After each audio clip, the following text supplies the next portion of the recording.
Good morning, everyone. Thank you for joining us.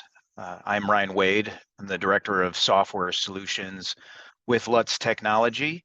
I'm joined with Tony DeSantis, who's the Director of our Data Reporting and Analytics practice. And also joining us is Austin Hampton with Pax8.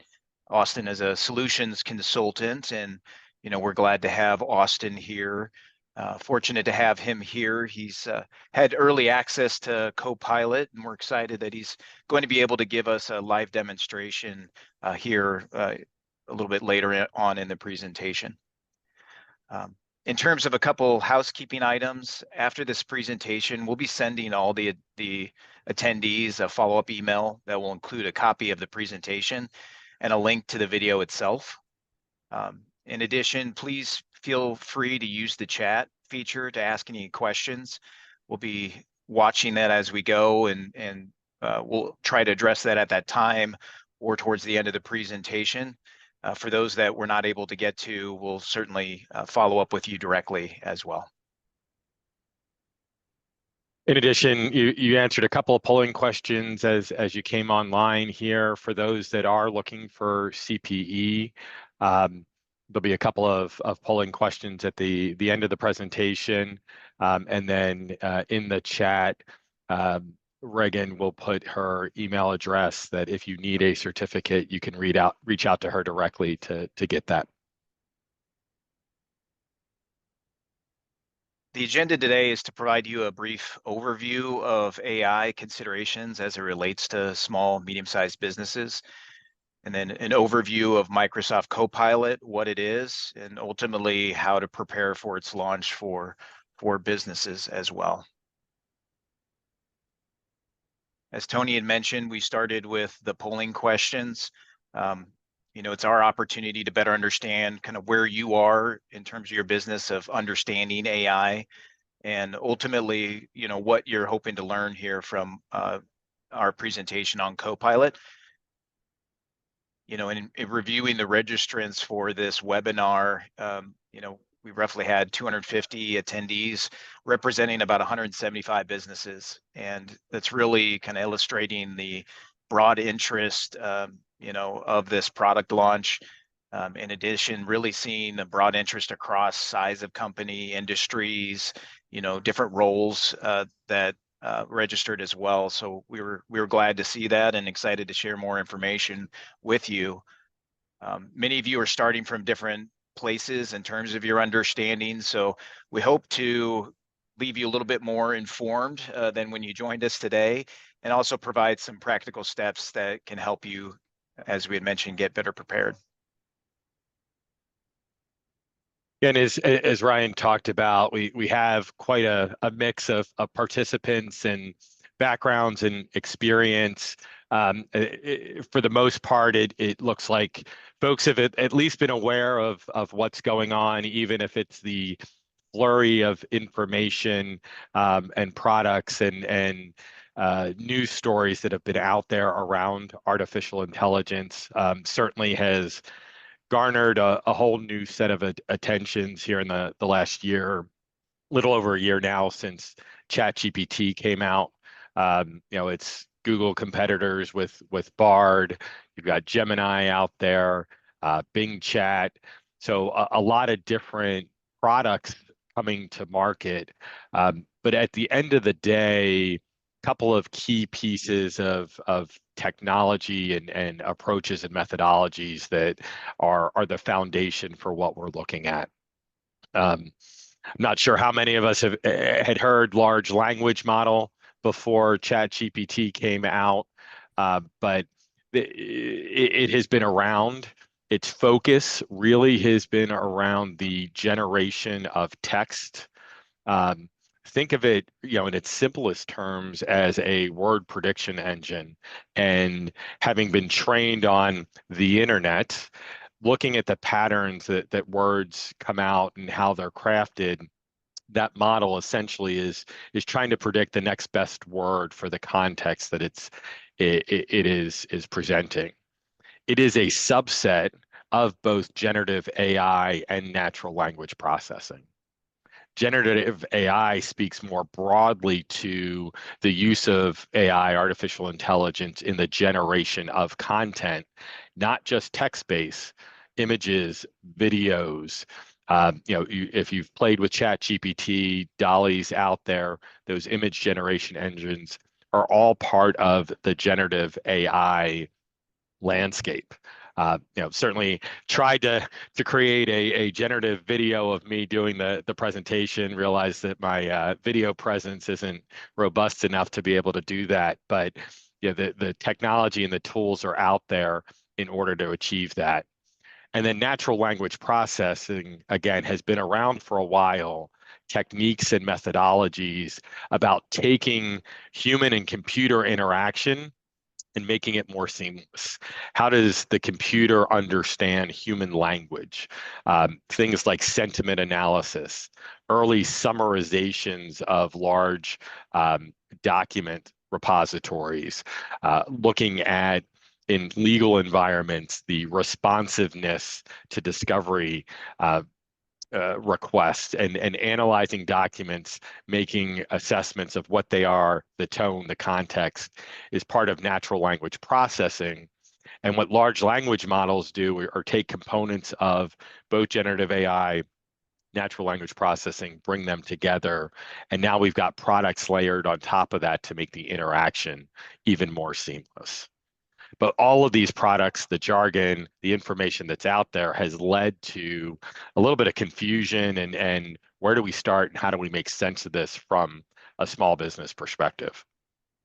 In terms of technology consulting, I think if we look back at the last year, the headlines were dominated by AI, almost to the point where, I know some of us would roll our eyes, but at the same time, this technology is like nothing else can really compare to it, where it just garnered the excitement and just the understanding of the possibilities of a new technology. We just haven't seen that in the consulting space.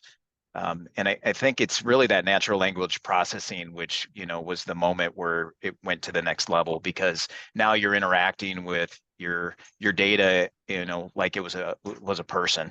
And so, we're excited about kind of where this is going and sharing a little bit more of tools that, we think are going to make more of an immediate impact on your business that is going to be launching soon with Copilot.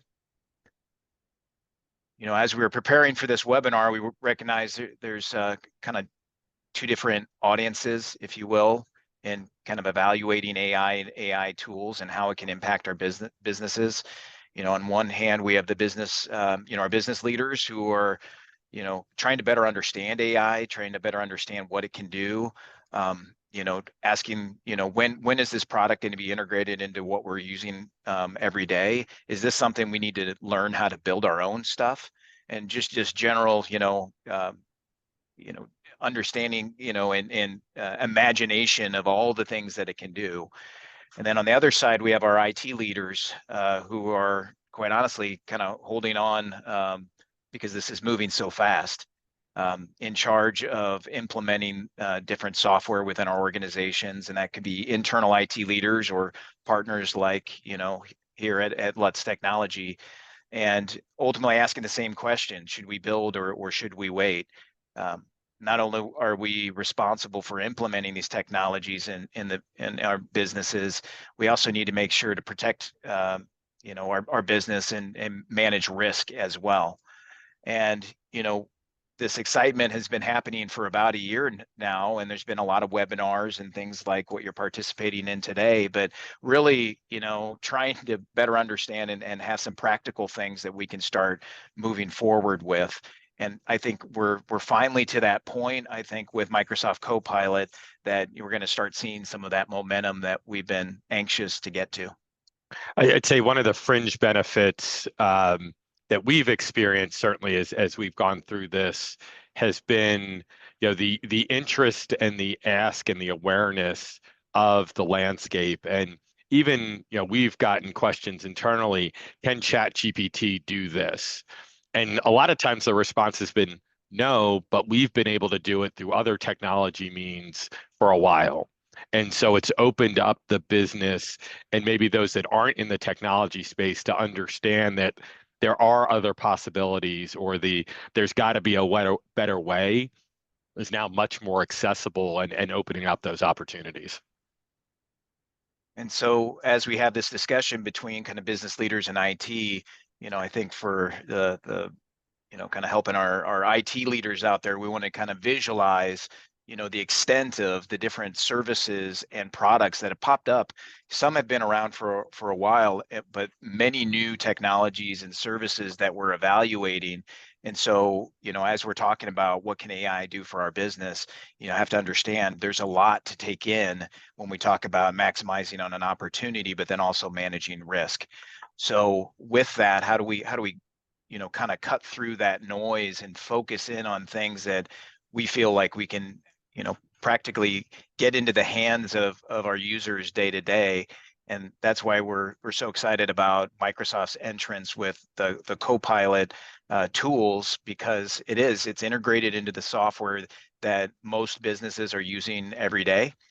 So what is Copilot? Think of it as the overarching brand of artificial intelligent chatbots that are, as I mentioned, integrated into the software that you're utilizing. And so if you research Copilot, you almost get overwhelmed with how Microsoft refers to all the different Copilots that are out there. But if you think about Copilot as the overarching brand of AI chatbots, then you understand there's really a Copilot for everything. Tony and I had the opportunity to go to some of the Microsoft conferences, and they really do. There is a Copilot for everything. What we're going to ultimately do with the presentation today and the demonstration that Austin's going to be able to share is even narrow that focus further by focusing in on the Microsoft 365 Copilot. And what does that mean? Ultimately, that's the Copilot that is integrated in with Word, Excel, PowerPoint, Teams, Office. There's another technology that I think is a little bit newer that we're not as familiar with within Loop, but it's ultimately a tool that kind of connects all those different applications that I had mentioned there as well. But that is where we're going to be sharing a little bit more information. But ultimately, before we get there, I think it's really important for us to understand, even as business leaders, how Copilot works as we evaluate the opportunities, but then understand a little bit more on the security and compliance side of how is Microsoft coming through with that commitment to keep my information secure, make sure the right people have the right information, and then also answer that question of, am I training Microsoft's model with my data, my intellectual property? So Tony, would you mind walking us through a little bit of how Copilot works? Yeah, and we'll go through this. It's probably a little more technical than some folks want, and not technical enough for others, but wanted to give some sense of what this looks like. I think just taking a quick step back and keeping in mind what ultimately that brand of Copilots is, and Microsoft's initial intention is around user productivity. It's not the silver bullet that's going to, take away all of your work. It's about making yourselves and your employees and your teams more effective, more productive. How do we go from 0 to 60 faster and not necessarily get to the end goal right away? And I think it's important to keep that context in mind, because we get overloaded with AI and what it is, and all of the possibilities, but also making sure that we're being practical. We've got the right expectations set, because you wind up with, in tech speak a little bit, that trough of disillusionment. It's got all this promise. We go out and try and do it, and it doesn't do everything that I've created in my mind. So keep that in mind as we're looking at this. We'll go through this relatively quickly and get to Austin here actually showing you it live and in action. So within those apps in Microsoft 365 that you're used to interacting with, whether it's Word, Outlook, Teams, PowerPoint, Excel, there is going to be a Copilot button if you're licensed.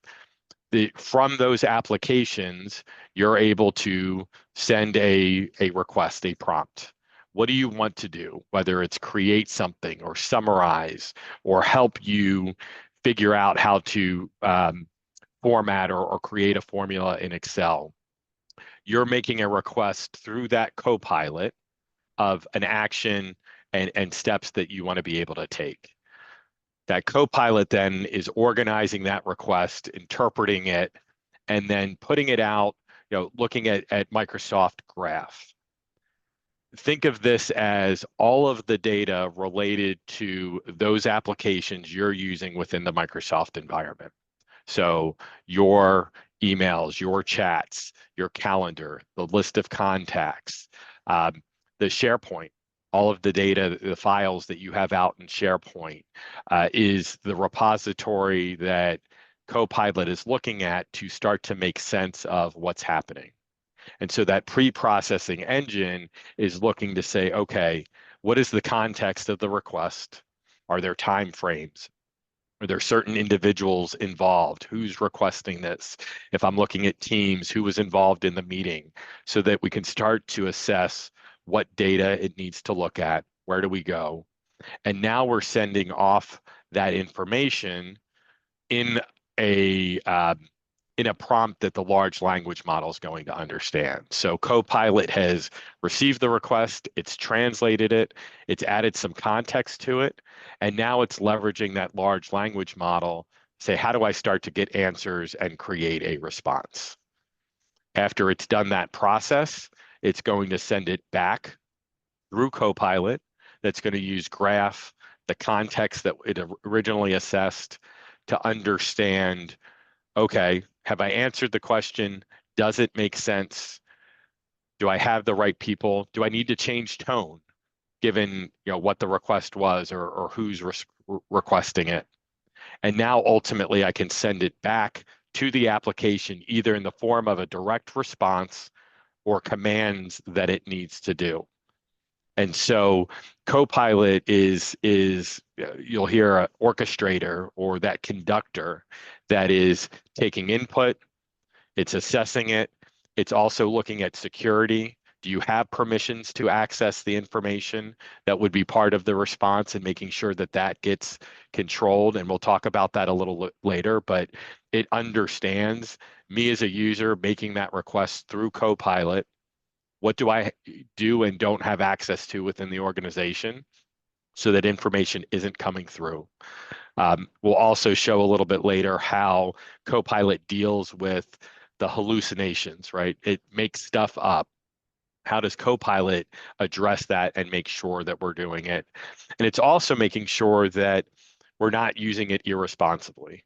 And if you've used ChatGPT and some of these others, if you try and make a request that it's outside of ethical or moral boundaries, you're starting to get responses back that say, I can't do that, and look at that. And so Copilot's also helping look at that, orchestrate it, and understand it. I mean, The key, go ahead. I was just going to say, on the processing side of it, whether or not it's pre or post processing really doesn't matter. I think Microsoft is committed to quality of the responses ultimately over time as it continues to learn and get better, and then security and compliance. And the way that it's accomplishing that is ultimately through this processing. Because if you've used ChatGPT, all of this is kind of on you in terms of providing enough context and prompting in the right way, and then uploading additional information, files or images or whatever it may be. But Microsoft is taking advantage of all of this information is within your Microsoft account today, and is taking advantage of that. Yeah, and this ultimately is that, right? The service boundary, as they call it. So really that comfort level you already have, or hopefully already have, with using Microsoft 365 and their products. They're embedding this within those boundaries. So it's the same security, it's the same level of access that's happening.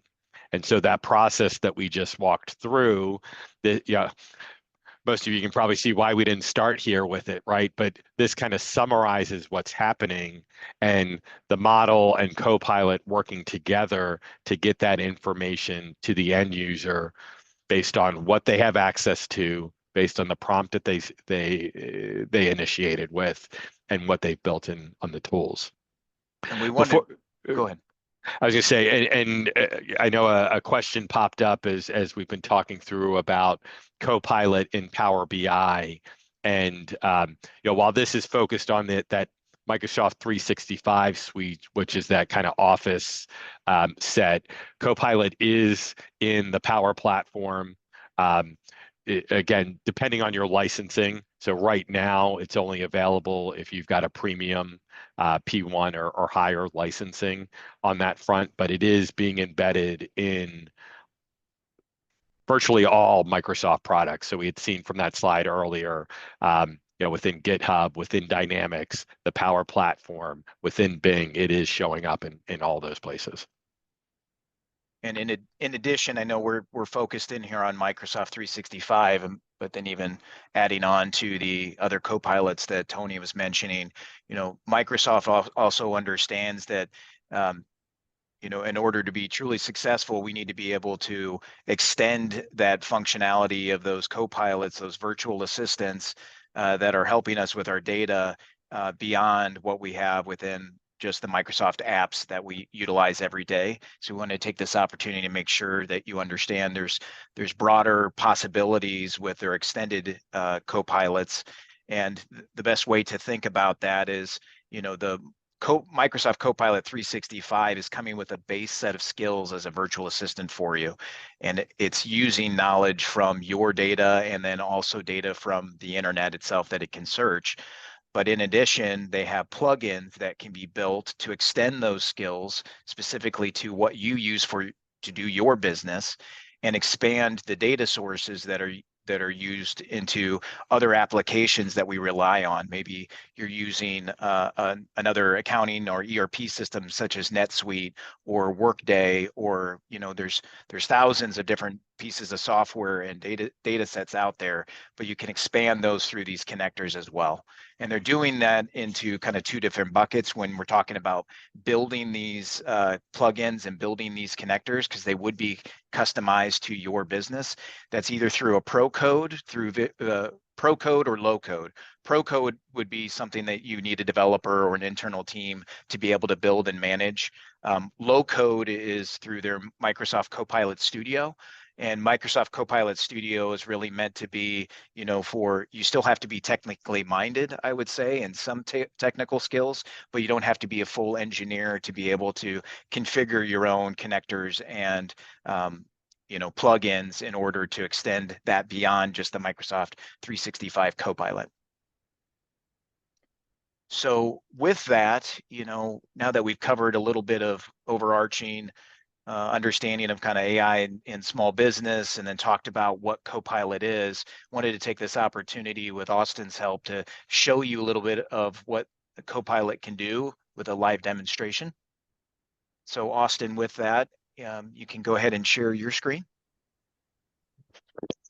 Perfect. Thank you so very much. Let me go ahead and get that screen shared out.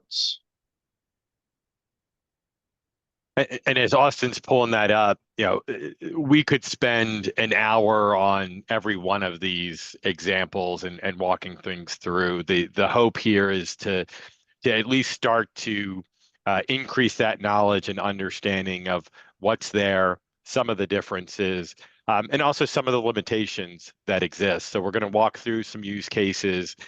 It won't explain everything and answer every question I'm sure folks have, but we'll start to show you where the possibilities lie. Perfect. And can you see my Edge browser that I have pulled up? Yes, we can. Beautiful, beautiful. Well, thank you guys so very much for having me on, and let me give everybody a nice little demo of Copilot, or most recently rebranded Microsoft 365 Copilot, as well as you'll see here Bing Chat Enterprise. I always like to open up the Edge browser first to showcase that Copilot versus Bing Chat Enterprise are going to live within the applications for sure, but also within the Edge browser. And so when we open up the Edge browser, it's going to default to Bing Chat Enterprise. anybody on the call today, if you want to kind of follow along, at least with the Bing Chat Enterprise side of things, open up the Edge browser. There's this little Copilot icon in the upper right-hand corner. You should have access to this provided you're logged into your Bing to your Edge browser with your work or school account from Microsoft, and you have a business standard, a business premium, an M365E3 or an M365E5 license. You already have this feature set. And so with Bing Chat Enterprise, we are leveraging the same large language model that powers all of the Microsoft Copilot products. It's just really the data set is the internet. And a quick toggle, once we do have the Copilot license assigned to the work side, we're now moving away from the entirety of the internet as our data set to the data within your Microsoft environment as the data set. So the way I like to delineate that is if we're asking a question that we can't really answer within our own environment, we go to Bing Chat and we ask the internet. And when we're asking questions of our own data set, we switch over into work and we ask out of our tenancy. Within Bing Chat, we have the ability to chat with the chatbot or switch over into composition mode if we're looking for more help with writing. But I always like to just start with asking Copilot here, Bing Chat Enterprise, a general question, which is why should the SMB segment be interested in using Copilot to increase productivity? And just a simple question out to the internet. It's responding.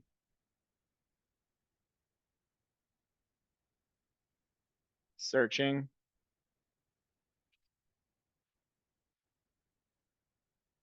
And it's going ahead and writing out the answers in human language for us. And I always find that it's just interesting to see what Copilot Bing Chat Enterprise is going to spit out here.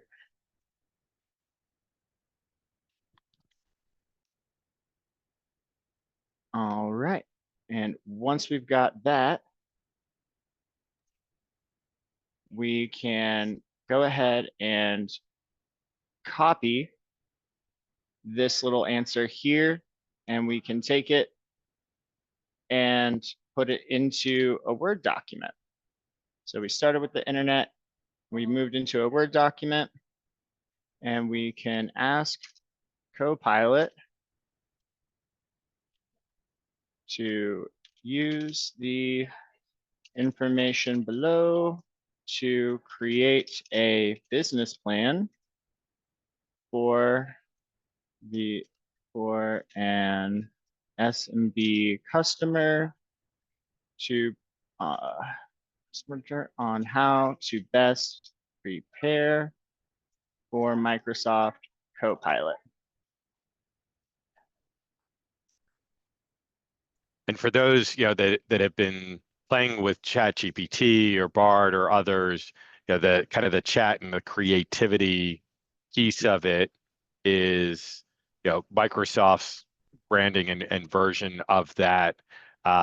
I think the other point, as you look on the sidebar, the references, we talked about kind of the hallucination pieces, and it is giving references to the information that's being put out there, so that it can access and go through the information, or that you can access where it's being pulled from and have validation that it is what you need to be doing. Exactly. And of course, with any live demonstration, it wants to not want to do it for me. So we'll actually go ahead and just kind of abandon that one. But really just wanted to start with the Copilot Bing Chat Enterprise to show that you can ask any question on the internet. You can choose the conversation style. But when we toggle over into work, we are now really asking questions of the data within our tenancy. So we can catch up on messages by clicking this. I can just ask it, summarize Teams messages from this week about Microsoft Copilot. And it's going to go ahead and pull everything that I've personally received as far as Teams messages from everybody in my organization. All right. 0 for 2 on that one. My apologies, guys. That did not want to do that one. But as we can kind of see here, get calendar info, what's my next meeting with, a person that's in my organization's contacts. I can summarize emails about different topics. Let's try Microsoft Copilot on that one, and it should pull some good information there. Coming through emails found that might be. There we go. All right. And so way that I personally like to use Copilot just about every day is to really quickly catch up and summarize on different emails or action items that I may have for different people that I'm meeting with. So another really good thing that I like to do is give me an executive summary of the last 10 emails I received from Tony DeSantis. Tony and I work pretty closely together. We send a good amount of emails back and forth. And so there's a wealth of information right there. And so how powerful is this? If you are getting ready for a meeting and you just want to very, very quickly understand what are the last handful of things we talked about via email? Was there any action items that I may have missed that I need to follow up on? Is there anything I've been waiting on that I just kind of slipped my mind? And how powerful is that to identify it before the call rather than called out within the call? So I personally love Copilot for combing through tons of information, aggregating it, analyzing it, and giving it to me so that I can inform an opinion and take a next step there much better, much faster than I would have been able to previously. Another really good thing Copilot is able to do is take content and turn it into other content. So we're going to do here is write a business plan, business proposal about why the SMB should be excited to use Microsoft Copilot to increase productivity. And then we're going to go ahead and reference an existing piece of content.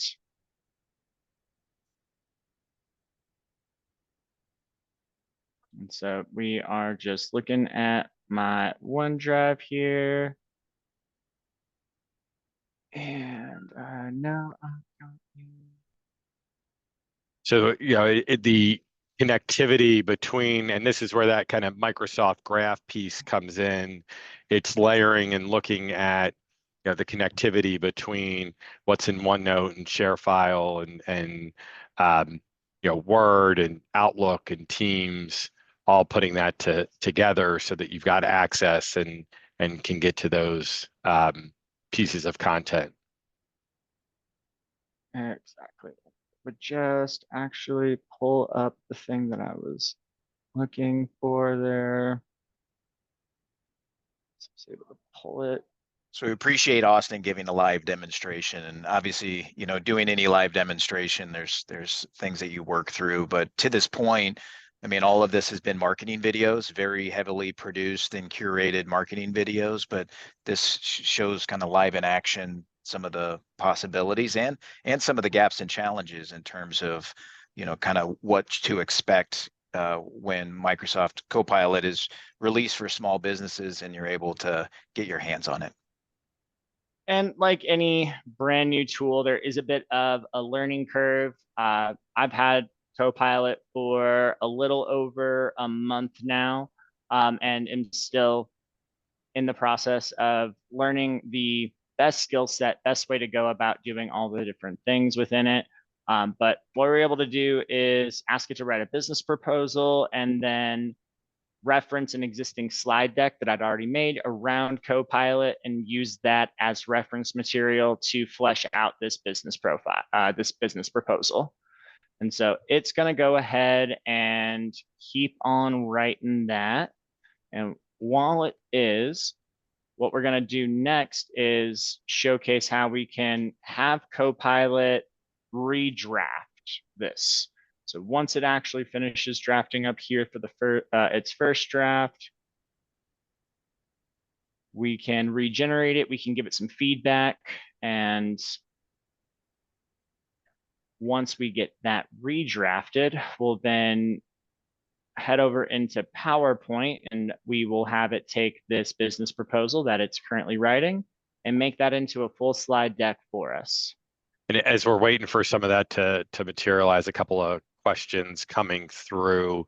One around, can I be using my desktop application with Copilot? And right now, the access through or where Copilot is going to exist is when you're on the online versions of these tools. So Word Online, PowerPoint Online, you'll need to be in those applications through your web browser, not the desktop files.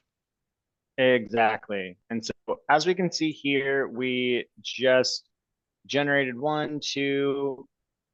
two and a little more than a quarter pages of content there. But I'm going to have it go ahead and redraft, asking it to be more professional in tone and more technical in nature. It's a business proposal.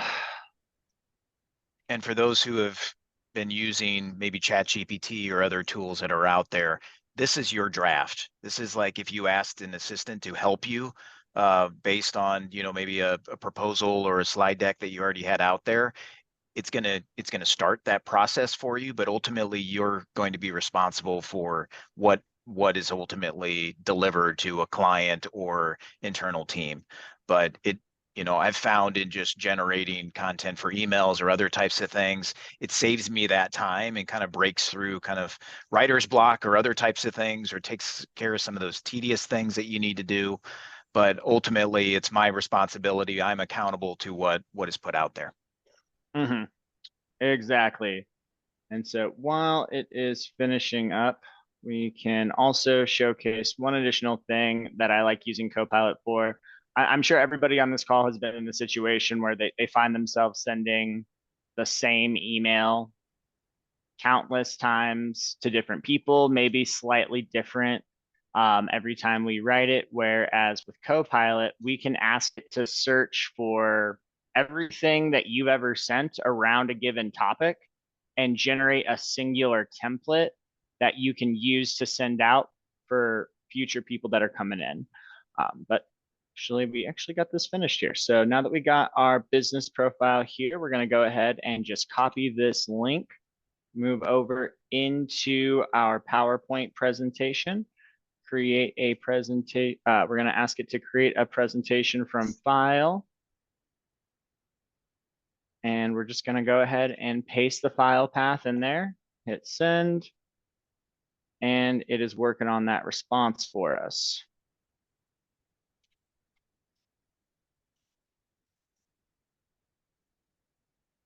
Again, as it's working through building that, and Austin's prompting it on the email example, questions about Excel and what can it do there. It's still in early stages within Excel. It can look at a file and start to give you information about what that file appears to be. Some simple summarization and charting.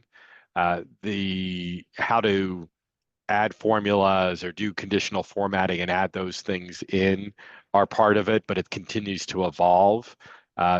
Ultimately the goal is to have it be more of a data analyst that's there and able to help you work through things, but it's still early stages. And continues to grow. I know as Austin and I have explored it a little bit, kind of week to week changes of what's become available is different each week. So continue to see that evolve. It is primarily right now, and as the person asking the question pointed out, content generation, summarization, text-based is where its strengths are at the moment, but it continues to evolve. Exactly. And so we took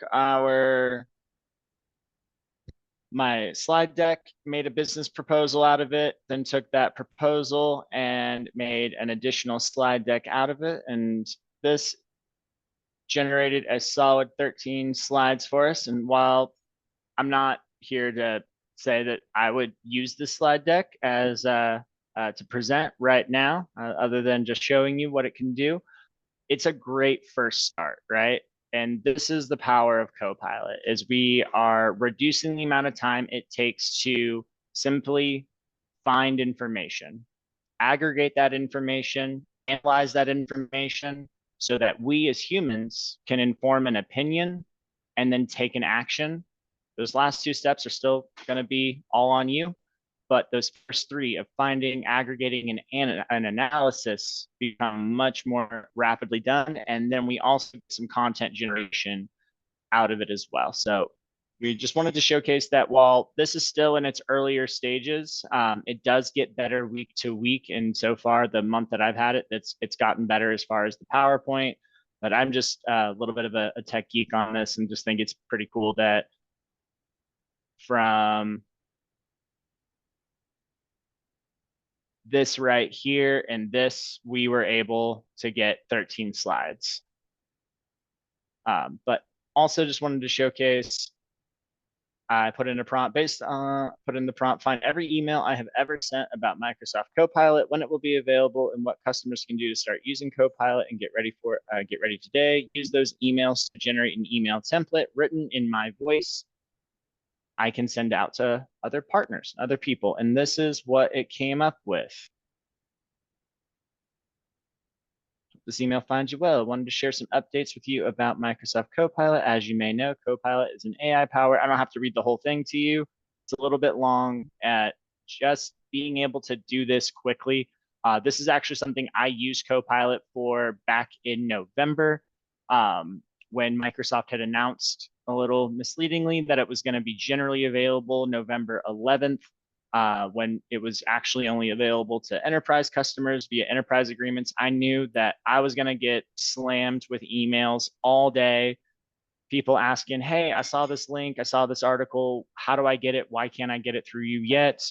And so rather than type out 60 responses by hand, came in a little early, got the template, and then just gave this to my account managers and said, hey, if we ever see these emails, just make some slight alterations and send it out, and let's schedule some time and we can talk about it. Austin, I was watching our time here, and we need to kind of get to the next step, but the team side of the equation in terms of recording videos and being able to analyze what was recorded. Mm-hmm. I did have that pulled up. It looks like I lost that one. So pull that well, up as Austin's pulling that up, what we're excited about with the way that we operate our business is we do a lot of meetings with clients. They're providing kind of an overview of their processes, their technologies that they're using, how they use applications. And for us, being able to take a video recording and get the transcripts has been great. And you can do that today with what they call the Teams Premium license, and it can provide you a summarization of that meeting and bookmark different times people were speaking about the topics that they were speaking on. What Copilot provides is the ability to generate content from that information. And so providing an executive summary that then you can use to ultimately send out to a client, for example, of here's what we talked about, or do that internally as a team and be able to have that within minutes versus spending the time that it takes to do a rehash of every meeting that you've had. So that's a very practical thing that I think we're very excited about being able to do and utilize as this is released. Exactly. So I was able to get that pulled up. Thank you so very much for the brief explanation there. And so when you have Teams Premium, and you turn on record and transcribe, this AI notes section automatically fills out for you based off of what was said to generate the meeting notes that you would see right here. The benefit of having the actual full Copilot license is this blade that we have the ability to pop open, which after the call, much later, because we had this on December 21st, I can come back and ask additional questions about the call to Copilot. One of my favorite things to ask is, how did Tony and Ryan receive the messaging around Microsoft Copilot on our call? And so it will actually tease out sentiment and tone, knowing who said what and how they likely felt about it. So Tony and Ryan received the messaging around Copilot on our call with interest and excitement. They asked several questions about the features, availability, and use cases of Copilot and expressed appreciation for Austin's presentation and offer to help. They also shared some of their challenges and goals related to AI, data readiness, and how they're positioning themselves as technology advisors. They did not express any major concerns or objections about Copilot, but rather indicated their desire to learn more and leverage Austin's experiences and resources. And then, of course, because it is Microsoft and we want to avoid the hallucination, we get the citation for the transcript, how Copilot got to that assessment there. So you can also see, I mean, I talked about a client example, but even internally, when you're doing training, when you're working on processes, this is something that can do that live documentation for you, but then also be a reference for your team after the fact when they have questions about what was presented to them on how to perform a process or use a certain piece of software, for example. Very practical ways that this is going to be able to be utilized across businesses. And, just being respectful of the time, Austin, I'm going to grab the screen back. We appreciate, working through those live demos that, you always have to be prepared for what happens, but, that was very helpful and appreciate the time on that. Of course. Yeah, and as we've said, right, it continues to evolve. It's a learning process. Microsoft's learning. Users are going to learn as they're bringing that online and starting to use it. And so, we're going to talk a little bit about what to expect here, and I think address some questions, other questions that have popped up as we've been working through this. So hopefully, like us, you are excited about what you see and have questions about what when you can get your hands on this and what it's going to require. And we'll follow up on some of those specific questions that we had. I know we had about certain licenses after this meeting, but just in general, today Copilot for Microsoft 365 has been released for enterprise large businesses. It was a large investment and quite honestly, very limited in terms of that. However, it's been in preview for small, medium-sized businesses. And what we're expecting and what we're hearing is that Copilot is going to be released here within the first quarter of 2024 for small businesses. We're hopeful that that's sooner than later, but just setting the right expectation. We think that that's something that's going to be released here in the next couple of months. From a licensing requirement perspective, really a minimum of the business premium licenses. And the reason for that is, as you're releasing this digital virtual agent who has access to all your data, you really need to ensure that you have the right data governance and security tools in place, which really that business premium license brings to the table. In addition, having Entra ID set up, which is again is around that data security and governance, who has access to what within my Microsoft account. That was previously called Azure Active Directory. And then the individual Copilot licenses are going to be an annual license at $30 per month, but ultimately paid in an annual license. So that's the $360 per user. For those business, I know some businesses that were on the early access, and I asked them about that return on investment. And ultimately, what they told me is, Ryan, I needed only save about 5 to 10 hours a year per person who has access to Copilot. And in meeting summarizations or catching up on what to prepare for in a meeting, I was able to do that within the first month. So, just wanted to give you an understanding from the when is that first quarter, and this gets into the licensing requirements.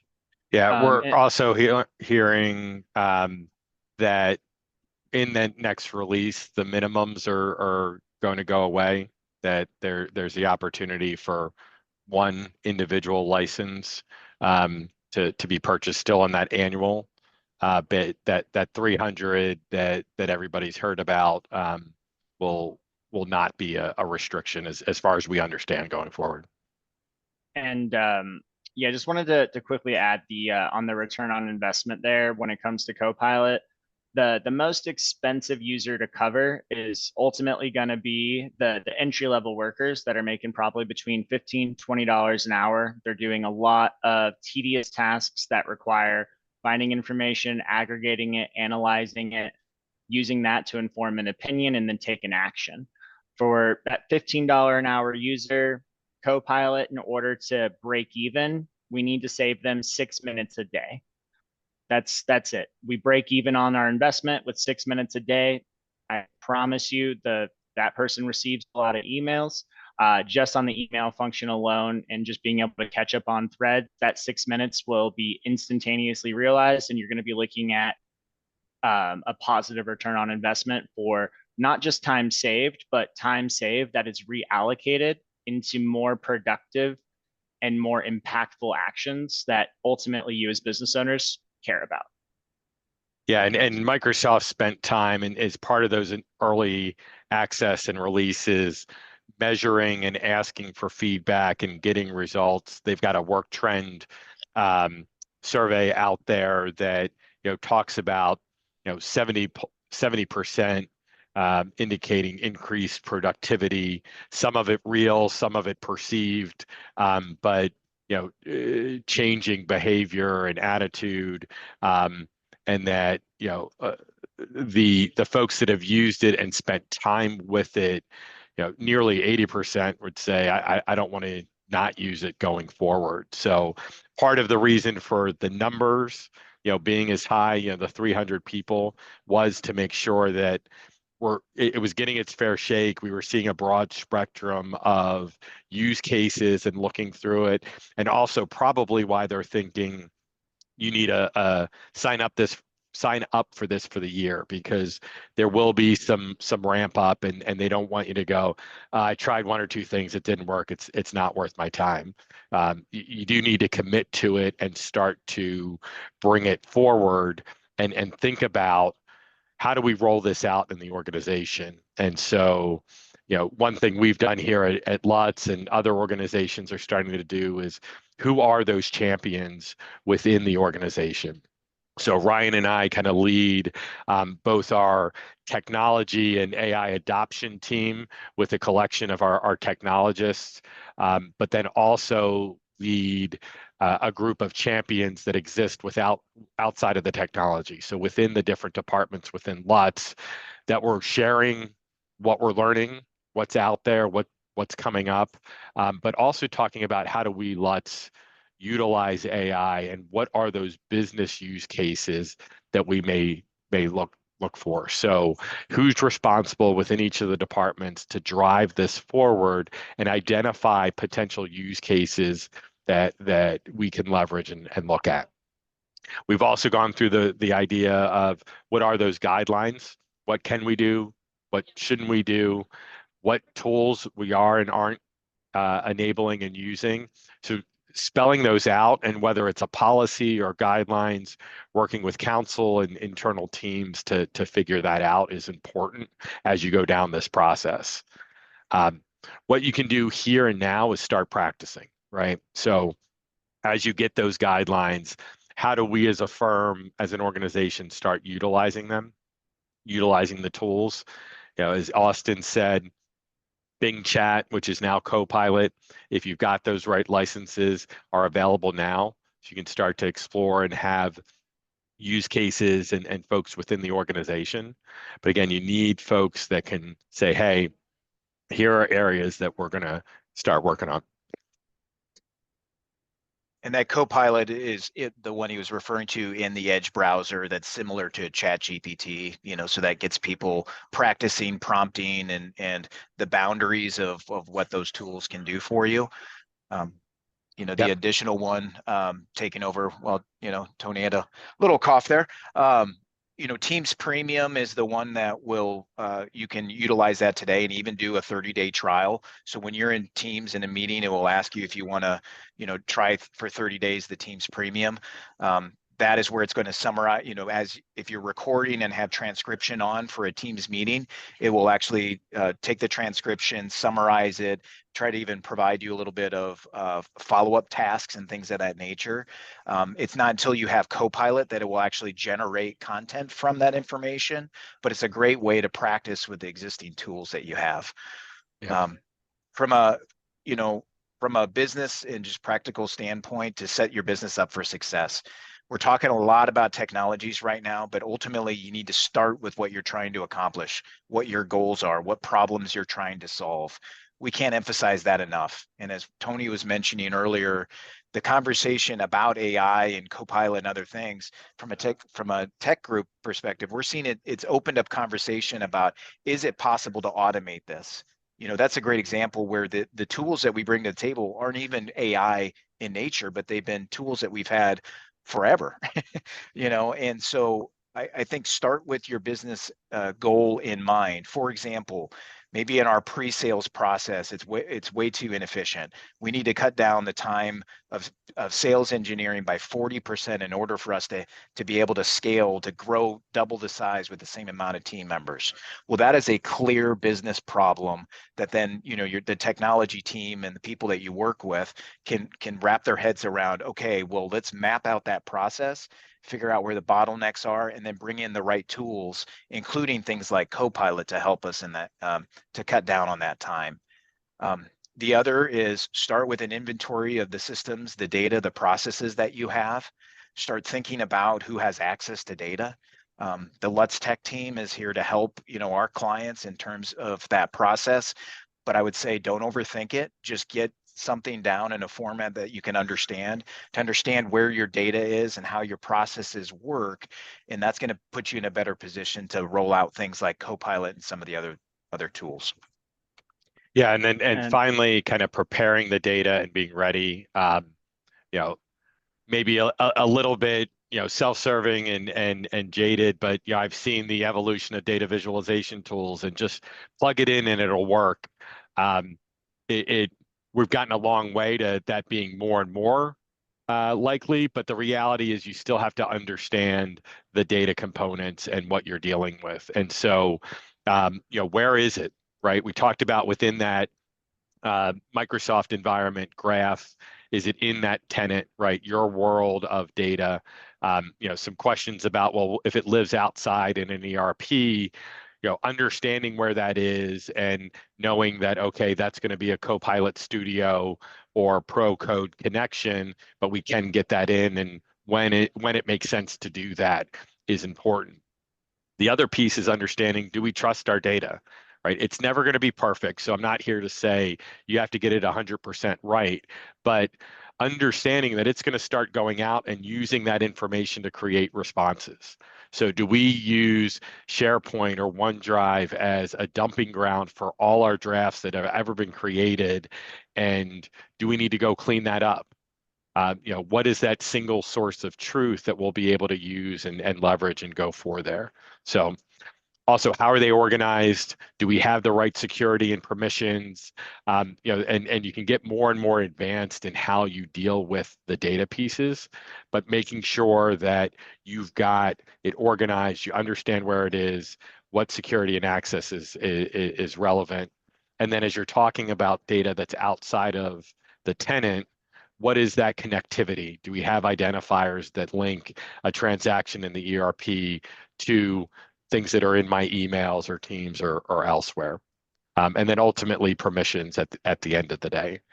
But there is work to be done now, even without the licensing, that can get you moving forward. So as we wrap up, we're here at the bottom of the hour. Some resources, there'll be links that are part of the presentation that get sent out and make accessible to folks. For those that we didn't get to question-wise, we'll respond directly and get back to you on those different items. But in closing, Ryan, anything to add here at the last bit? With all that, I just have to reiterate, start with what you're trying to accomplish. That will set your internal champions up for success and have much better adoption. So again, I just want to emphasize that as much as possible. We have a couple more polling questions that will kind of help us better serve you in terms of where we can help you with rolling out technologies like Copilot. So we appreciate your responses on that. And, as we come up to time, again, want to thank you. Thank you, Austin, for being able to show a live demo. There's very few people that are around that have direct access to it. So it was cool to be able to see that in action. I can say we're very excited about what we're hearing in terms of how quickly Copilot is going to be released. And, for our people who work with Lutz, we appreciate your business and are here to help you with these technologies and help you through some of the recommendations that we put forward in this presentation. And real quick, while people are filling out the poll, I can just do like a really quick rapid fire to answer some of these questions that are still sitting in the chat as people are getting ready to leave. But is Copilot also available in Power BI? Absolutely, it is. Is this available for G3/G5 government customers yet? It is not. We don't know when that is going to be, but definitely stay posted. Microsoft is not leaving the government out to dry. They just, in traditional fashion, release to the commercial space first. Is this included with any of the Office E licenses? It is not. It's actually not included with any license. Copilot, M365, using your data as your tenancy, the data within your tenancy is the data set. That's always going to be a separate add-on. Bing Chat Enterprise is built into Business Standard, Business Premium, Microsoft 365 E3, and Microsoft 365 E5. How do you see Copilot? How do you use Copilot to analyze spreadsheets of data? Is that possible? Most of what I've seen has just been text-based.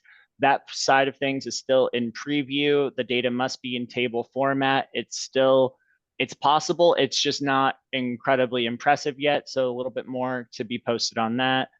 We already addressed the seat count. Do you have to be logged into M365 through the browser to use Copilot? You absolutely do. You're going to need to be logged in if you're leveraging the actual add-on, $360 annual commit paid up front, or Bing Chat Enterprise, but you are going to need to be logged in. Is there a way to review documents, emails to know if they've used AI to draft it? Not via Microsoft, at least not yet, but I do know there's a whole sub niche of industry forming underneath AI and generative AI to answer that question. Is the minimum Office version required to work with Copilot? It's going to be web versions provided in the subscriptions that provide access or eligibility to it. Do you know if Copilot will have something similar to code interpreter analysis available with ChatGPT 4? I believe that is also coming, but no official word on that yet. How do you save the results of Copilot sessions, questions, and responses? You can't. And that's actually a good thing, because every transaction, every prompt and response you give to Copilot, once you get your response back, Microsoft wipes the memory, fully deletes it. And that answers the question of, well, who can have my data? Who can see it? Who can steal it? What can you do with it? It doesn't exist. There's nothing there. And can a small subset of users in an organization have Copilot? Most certainly, and that's actually the recommendation. Let's not go full org wide and release the floodgates on this, but maybe a handful of targeted users, testing, building out the business, the process for it before rolling out some more. And then the last one here is we have an ODBC connection with our ERP system. Will Copilot be able to retrieve the information from the system? If you have actively connected it and integrated it with your tenancy, it will be able to do that. That's going to be the primary crux of if that is possible. If there is data flow in and out of the tenancy, Copilot can go catalog and index it where it is, and then go and retrieve that data for future for prompts when asked. Yeah, and so that is everything. Extending that knowledge base, extending skills is really going to be a project in order to build that, but definitely possible. And thanks, Austin. Appreciate you kind of running through all of those and getting those on the recording for everybody, and joining us today and giving that insight. And so appreciate those that have been able to hang on here a little bit extra, and joined us today. As always, reach out. We will get out information following up on this with the presentation itself and the recording when it is available. Thanks, everybody. Have a good rest of the week. Thank you. Have a good one, everybody.